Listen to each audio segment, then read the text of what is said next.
Dr. LouAnn Woodward, Vice Chancellor of Health Affairs and Dean of the School of Medicine at UMMC. Good morning, ma'am. How are you? Good morning. I'm doing great. How are you? I haven't seen you in a long time. Jeez, good. Then I said, okay, we only have one segment. I said, that can't be. We just can't do that. We've got to have more time here. I'm looking forward to it. Thank you. Well, look, thanks for coming in. I appreciate it. There's a lot of different things to talk about, and I want to make sure we cover as much as possible on here, but on your schedule and everything else, looking at the 2024 legislative session, and there are a multitude of bills, specifically in the House. I didn't see anything in the Senate yet, but anything that's front and center that you want to talk about as far as the bills? So there are several things, and I had a feeling this would be something you were interested in. But before we go to that, can I detour for just 1 second? Absolutely. I've got my red jacket on today. It's Go Red for Women Day. Yes. And because it brings awareness to heart disease in women. We all know heart disease is a serious issue with men. But it's also the same for women, and if we've got women listeners out there, I just want to say to them, pay attention to symptoms. Women's symptoms are often different than the just classic crushing chest pain that men have. It can be much milder than that. It can feel like indigestion. You feel nauseated. You just don't feel right. Listen to your heart.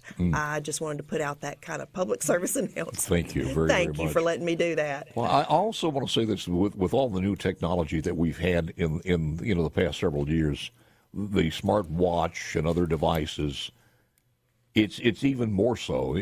Some of those may not be absolutely positively accurate, but they're getting better. So you just need to heed the warnings on those too. 100%. They're not perfect, but they are helpful. Yeah. They can be helpful, and like you said, they're getting better. So that's another tool we have now we didn't have before. So thank you for that. The legislative session. Yes, I'm looking at bills here, and I've got so many. I just thought I would throw it to you, and you know which ones are the most hopeful or worrisome, somewhere in between. So a couple of things I'll say about that. I do think, this is a session that's going to be 4 months instead of 3. There's some talk of maybe wrapping up early, but, anyway, we're just going to work under the assumption it's 4 months instead of 3. 1 month behind us. Here we are at the beginning of February. Yeah. And I think that this will be, there's already been a good bit of activity, and I think it really will be a session where there's a lot of interest and focus on healthcare issues, which is great. So I'm excited about that. I know there's already been some movement on the prior authorization language. There's been movement on presumptive eligibility for expectant moms. That's very important. That's kind of what I see as the follow-up piece from passing the postpartum extension from last year. So there are a lot of healthcare issues out there that are being tossed around and considered. There's a lot of energy around looking at the certificate of need.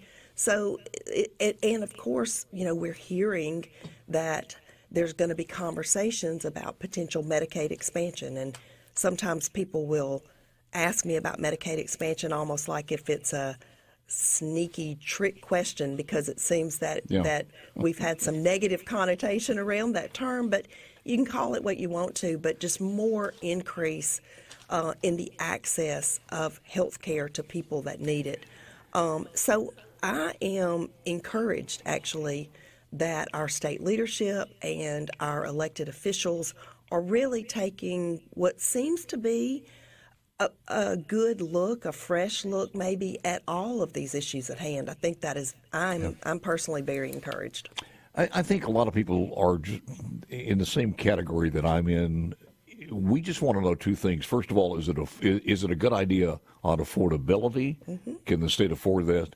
Where it would not be injurious to the people who are already on it, or to other services in the state? Can we afford it in good times and bad times? That's right. That it doesn't explode out of proportion like it has in some other states. And secondly, will it help improve health care in the state of Mississippi above and beyond the hospitals? Because I think when you start talking about the hospitals, there's no conclusive evidence that this is going to get them out of their doldrums, certainly in some of those rural areas where the culture's changed. And I think those are fair questions. Oh, absolutely right. And what we believe, what I'm seeing signals of is that, in fact, those questions are being asked. There have been studies done in the state in the past that look at some of these pieces. So I think I'm really am encouraged that it feels like people are taking a fresh look at it, to look at in today's environment, what does it look like financially? What does it mean to the patient? So, in the last few months, the Drew Snyder, the director for Medicaid, and Governor Reeves put forward the proposal that a two-part proposal to CMS to increase some of the supplemental funds to hospitals. A big portion of that has been approved. We're still waiting on a ruling on the second portion of that, but we're optimistic that it will also be approved. And those are funds that go directly to hospitals. So that has been, just in the last month, very good news for hospitals. But it is not, those are not funds that go directly to the patients. So that's one of the differences. Now, it is good for the patient if, because of these funds, some of, particularly the small rural hospitals, in fact, are more stable and sustainable and can stay open and serve their patient population. So typically what's good for one is good for the other, but in many cases these funds are directed at different parts of the whole equation. Would you agree that a lot of our problems as far as health care is the payment to the hospitals and the way that we do the billing system, the red tape and everything else? And it seems to me that that's one of the things that could be cleared up, but it just, we haven't been able to do that. Can we make this easier? So let me say this, and I'm not sure how much time I have on this, but let me say this. When you think about the model of healthcare delivery that we have, and I don't just mean we in Jackson, we in Mississippi, I mean just across the country, there are multiple pieces about it that don't make sense, that are not rational. Amen. Whether that's in the payment world, the revenue world, the pharmaceutical piece, the technology piece, and the cost associated with all of those pieces. Being in this business, you have to, at some point, kind of come to a reconciliation in your soul that I'm in a business that is not rational. It doesn't make sense. That's a shame. And there is no single silver bullet that is a fix. Because there are, even if you go all the way back to how expensive it is to get a college education for those young people who think that they might want to grow up and be a healthcare professional, every facet of the healthcare delivery system is challenging. There's no single fix, and that that makes for never a dull day in the healthcare industry. But the reason for that, and there's a reason for that, we can't leave that on the wayside, is because there are people like parasites who've attached themselves, and they're making money off the system, period. There are components of the industry that are making money off the system, you're right. I mean, if we had to do this to buy a car and to fix our car, to get an oil change, and we had the same paperwork, we would walk. I mean, we wouldn't do this. You're right, but when people are sick or injured and need health care, you feel you're in a vulnerable position, and you feel like you're sort of at the mercy of these experts, and you want to do everything you can do to be healthier and to be better and to get well. So it's not as easy to walk. I do feel for it, because we have so many doctors and nurses who listen to this program, and what they have to go through. Beside what they really want to do is treat patients and make them better, is just it's embarrassing, and it is disappointing, and it's much like teachers. When you get in there, you get disenchanted quickly, but boy, you got to be strong, I guess. I agree. You have to be strong. One of the bills in their health insurance policies require coverage for certain obesity treatments. Mr. Clark or Ms. Clark. HB 8. There are a lot of these bills we don't center on a lot of times, because they'll probably be some of the first that just are wiped clean. So until we get deep into the system or deep into the process, we won't center on a lot of those bills, because they'll just never make it. And I do want to play something for you when we come back that's really worrisome. And also talk about this other thing that that apparently we do have some agreement on, and that's to admit women who are pregnant and in that poverty category to at least be on a Medicaid, whether you call that expansion or not. Two things, and I agree with you, that's enlightening too. But tianeptine, and I'm not sure how this has worked. You're getting any patients from UMMC, but the tianeptine thing, we'll talk about that next. FDIC. The tianeptine is it was a story on NBC. Our good friend Dr. Easterling pointed me out to that one. I went and listened to that and watched it, and apparently it's a nationwide problem at the gas stations. I know. I just wondered if you were getting any patients who were having a problem with that at UMMC. So I don't know that we have. I can't say definitively that we have not, but I don't know that we have. But I would just put out a word of caution that any of these supplements and these things that are sold like that at the gas stations, people just need to exercise extreme caution, because in that whole scope of those type of compounds, we see all kind of reactions. Sometimes it's as mild as I feel a little bit nauseated and maybe my heart's racing, but then sometimes it's very, very serious. So I just would put out a word of caution for any type of supplements or compounds like that. It's scary what can be out there. I do believe that there may be some bills that's going to address that, and we'll talk more about it coming up during the 8 o'clock hour. The other thing was on this presumptive eligibility for pregnant women, and I think it was with wide bipartisan support. The story read the State House passed a bill Wednesday of this week to allow up to 60 days of presumptive eligibility for Medicaid. Starting July the 1st, that means pregnant women, outpatient medical bills or care would be paid for by Medicaid as her application for coverage by the government insurance program is being considered. So is that basically it? They are just kicking it in with eligibility faster? Yes. And, you mentioned something about not really getting into some of the bills right now, and because so many get dropped that really don't get any legs, and I try hard not to look at a lot of these early things that are dropped, but it's hard. That's hard to resist, and sometimes I have to peep. But this is certainly one of the ones that I has gotten some legs, and I do think is very positive and very good.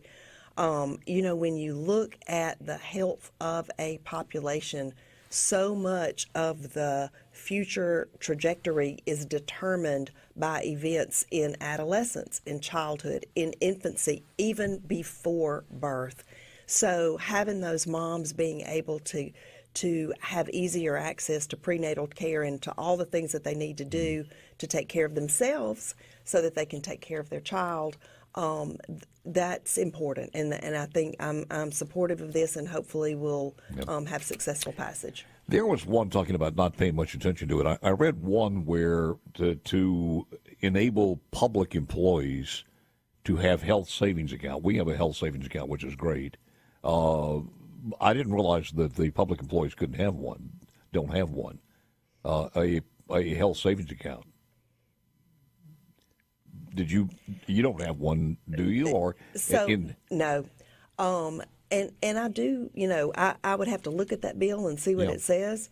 I think tools that allow people to manage their health care expenses, could be very helpful. But I have not seen the language on that one. That's one of the things we talk about as far as Medicaid, and we always go back and forth on this one. And what we always, whether it's Dr. Easterling on or Mike Cheney, whomever it happens to be, it's just, can't we find out if it's a good deal or a bad deal?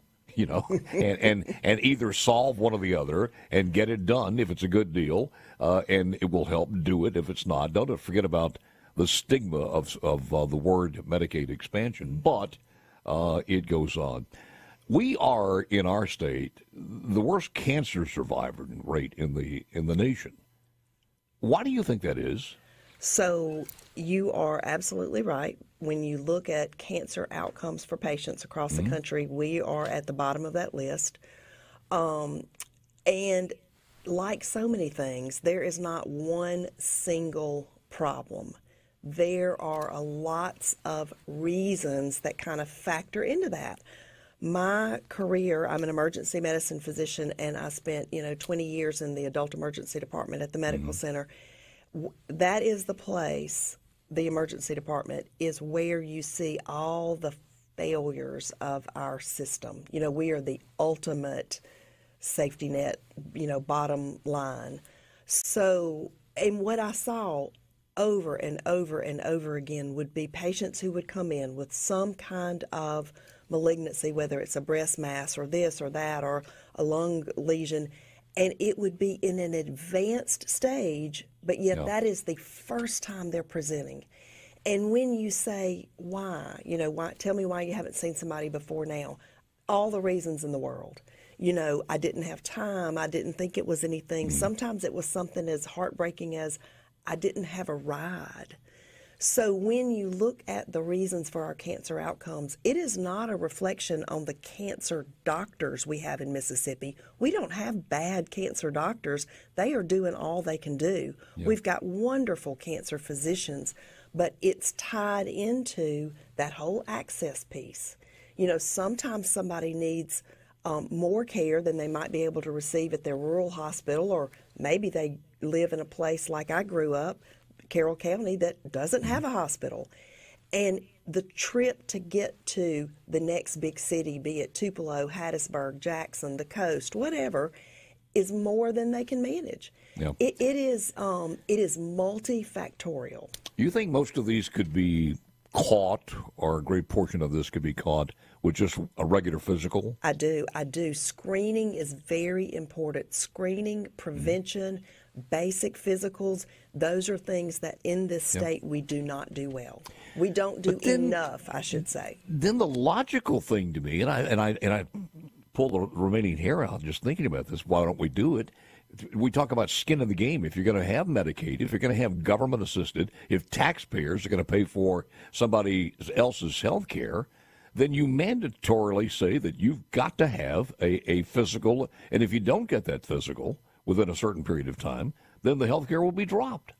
I mean, I don't think that's mean. I just think that if you're going to get it done, then that's it. If you want it, you got to have some skin in the game. We do. I don't know if that's exactly the right answer, but I do think we need to make health care more accessible. We need to educate people so that they understand. It's important that I get this annual physical. It is important that if I'm of a certain age or a certain whatever, I know I need to be screened for these potential cancers. Education of our citizens is a critical part of it. On a personal note, I noticed one of these guys that is a bigwig at the UMMC, and one of my best friends in high school in Shaw was a guy named Paul Riccone. And I noticed this guy's name is Dr. Rodney Riccone. So yes. It's got to be somewhere in that clan. Look, he is somebody, he's got strong Mississippi ties. Yeah. We recruited him in from Alabama, but like I said, he's got strong Mississippi ties with his family. I'm going to ask him when I get back to work. Absolutely. I'm sure they're related. He is leading up our cancer charge, and let me tell you, he is dynamic, he is committed, he is energized. We are so excited about what we've got on the future landscape for cancer care in Mississippi. It's going to take a little while, but we're going to change the needle on this. We're going to move the needle on this. Well, as confirmed a cancer survivor now after going through stage 3 and having more problems with the leg from the surgery than the cancer itself, but it's remarkable what has been done in the last few years. And I'm testament to that. While we got you here, I told you we had a lot of questions. You can't be such a stranger. When we last left you, we were talking about the burn center and that problem in the last session. Well, what's the status report on that? I couldn't remember if it was burn center that we talked about last or if it was COVID. But I'm so thankful that we are not talking about pandemic situation. So the burn center. We have been designated as Mississippi Burn Center. We're taking care of adult patients. We're taking care of children's patients. We are receiving some funds through the Department of Health from the state to build out a dedicated burn unit. That's underway.